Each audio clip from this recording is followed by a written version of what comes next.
Hello everyone, welcome back to Quick Coding Bytes. In this video, we're going to write our first C++ program, and then we will talk about the general format of a C++ program, the #include preprocessor directive, the main function, using cout and cin objects for input and output, placing comments in a C++ program, and using the endline modifier. Let's get started. So before we can write C++ code, we need to create a C++ source file or a .cpp file. So to do so, you're going to click on your Solution Explorer on your right side. So it may disappear like this, so you just have to click on Solution Explorer so this window shows up. Then you're going to click on your source file, right click on your source file, hover over Add, and Add New Item. And a window like this will show up. You want to make sure you're clicking C++ file or a .cpp file, and you can name the file whatever you want. I'm just going to leave it as source.cpp, and then you click Add. So before we start writing code, let's talk a little bit. C++ is structured so that you can use pre-written code and build on top of it. This pre-written code can help you communicate with the user via input and output, write code for algorithms, and in general, make your code do what you want it to do without dealing with the intricacies of creating basic functions. This pre-written code comes inbuilt into the language, and to use it, you have to use something called a preprocessor directive. That's just a fancy way of saying the following line: #include IO stream. So the preprocessor directive itself is just the #include part. It basically lets you use libraries I was talking about earlier in your code. These libraries are also known as header files. So IOStream is a header file. And if we were to go back to our Solution Explorer again, and you can also see there's a folder for header files. So this folder is to create your own header files, which we might discuss later on in the video. And also, if you noticed when we click to add a new item, there's also an option to create a header file, which has the extension .h. So what does this preprocessor directive do? Well, it lets you use code that's already in this header file. But behind the scenes, when the compiler compiles your code, there's something called a preprocessor, which makes sure all your code is included. So what this does is it grabs all the code that's in the IOStream header file and pastes it on top of your file. So this may have thousands of different functions which will get pasted on top of your file, and then the rest of your code, so that all the functions that are in IOStream that you use can be used in your program. So why do we include the IOStream library? Well, it's because it'll let you code in input and output to your console. Know that most lines in C++ will end with a semicolon. This lets the compiler know when to stop processing a line. The #include directive is one of the exceptions to this rule, as it does not get a semicolon. So the next line we'll write is using namespace std. The reason is that whenever we want to use IOStream functions, it's so that we don't have to put std : in front of it. The reason why we need to put the std : in front of it is something we'll delve into later, as it's a little too advanced for our level. So just take for granted that we have to use the using namespace std to use some of the IOStream functions without writing extra stuff before it. So before I start writing my next line, let's talk about functions. Functions in math have many inputs. You do some computations on them, and you get an output.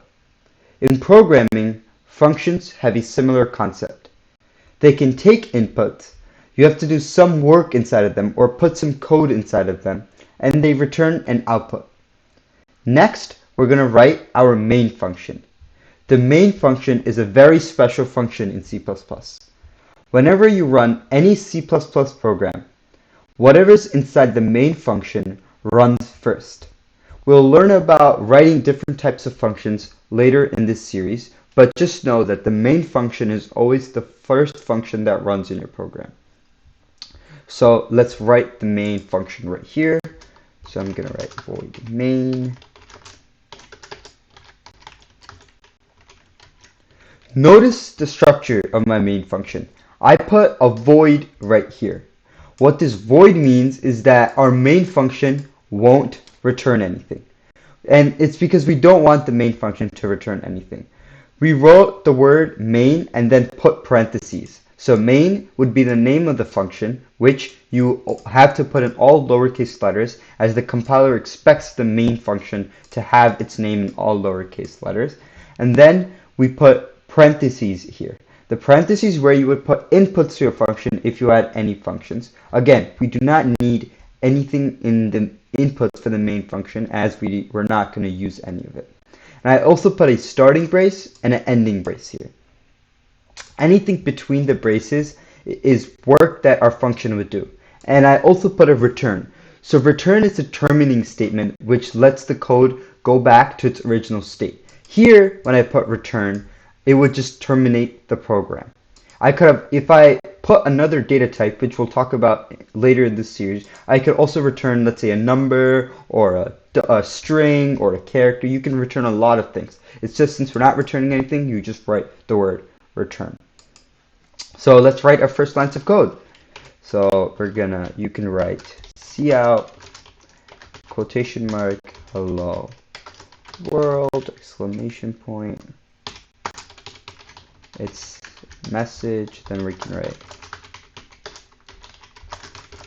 my first C++ program, and then let's put in an end line, stop. So there's a lot I put right here. Let's kind of break it down.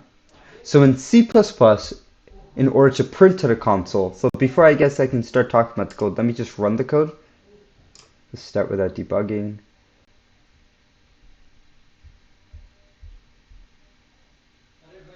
And voila, you just wrote your first lines in C++ code. Hello world, and my first C++ program. Now let's break apart what we actually wrote. So in C++,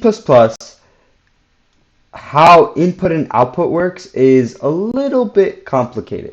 So you're using a cout object. So it kind of looks like a function, but it's actually an object.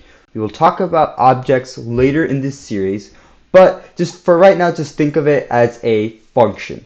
So IOStream had a function. In reality, this is an object, but let's for right now consider it as a function. So you're calling the cout function, which lets you print to the console. So, and then you put this operator. So if you have done different languages, maybe C before, you may think that this is a bit shift operator. But in reality, this is a extraction operator, and it'll let you print whatever is after it out to the console. So this operator in reality in C++ also means the bit shift operator. But because this is an object, it lets you override it. Again, these concepts may seem a little difficult, but for right now, just think of it as an operator which lets you print something to the console. And we'll discuss more about the objects and operator overloading later on. So the end of the line, as I mentioned earlier, in C++, almost every line ends with a semicolon, or every line which actually does something is put in semicolon. Like void main, it doesn't do anything, just defining a function, so it doesn't have a semicolon. But since this line actually does something, you put a semicolon. And then you see I put 2 forward slashes. So in C++, whenever you put 2 forward slashes, you're writing a comment in your code, and that part of the document will not be processed by the compiler. You're writing comments in order to explain what your code does to someone else, or write notes about bugs or things you want to improve in the future. So this message won't be run when I ran my code. You don't see it because it's a comment. It's not run by the compiler. So there's another way you can write comments. The other way is you put a forward slash, a star, and then as you can see, it completed the rest of it for me. So when you do this, you're allowed to write multi-line comments. So here is my first line may be a second line here, and then so on. So you can create multiple line comments. With the forward slash, you can only create a one-line comment. So if I do message here, the next line I type, again, you don't see it greened out for comment.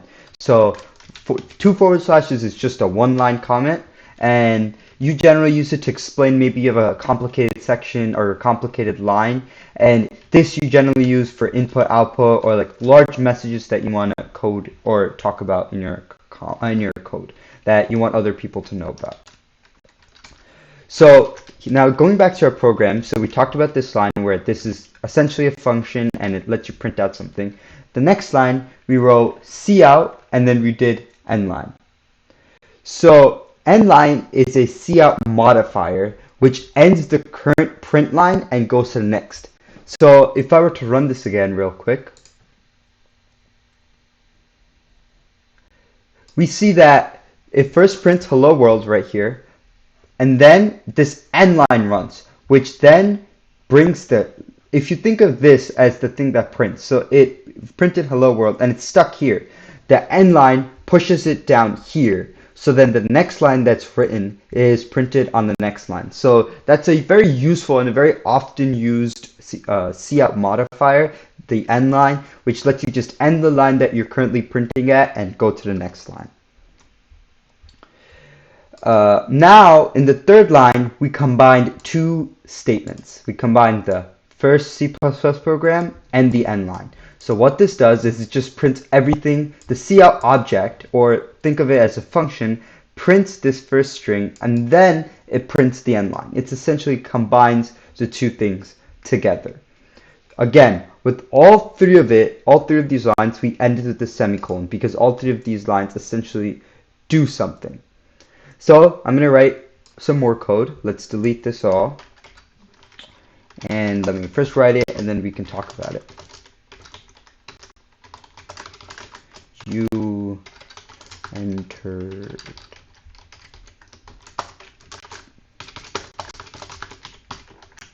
Alright, so I'm not going to talk about what I wrote just yet. I just want to run the code and show you what it does. So if I put, let's say 6, you entered 6. If I say like 8, you entered 8. Say I put 12, you entered 12. So when we now look at this code, you see we entered two new things into this. The first thing we entered is this int x statement. So what this line essentially does is that it creates a variable of an integer type and it's named as x. We'll be going into more detail about variables in the next video of this series. I just created this variable right now so that we can discuss the next functionality, the next main picture of this code. So just think of this as just declaring something to store information. So the next line, as I mentioned earlier, is the most important line for you to understand right now. It's using the cin object. Again, I talked about objects earlier, how we're going to learn it later. So think of it as a cin function. And it's another function that you get from IOStream. This object lets you take in input from the console, meaning it lets you take in user input. And this is an operator called the insertion operator because the user's inserting into the console. So the next line again just prints it out. So what this cin object does is it takes in input from the console and it stores it into x, stores it into whatever is located here.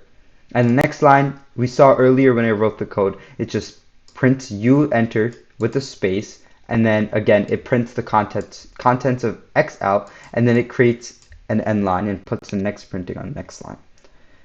And similarly to this, where we use two of these operators kind of like working together in tandem or nested next to each other, we can do the same thing with the insertion operator and cin.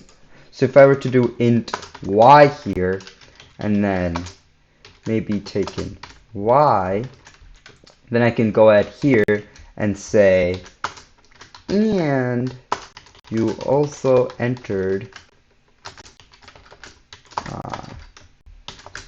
colon, let me go, y. So now if I were to run this code,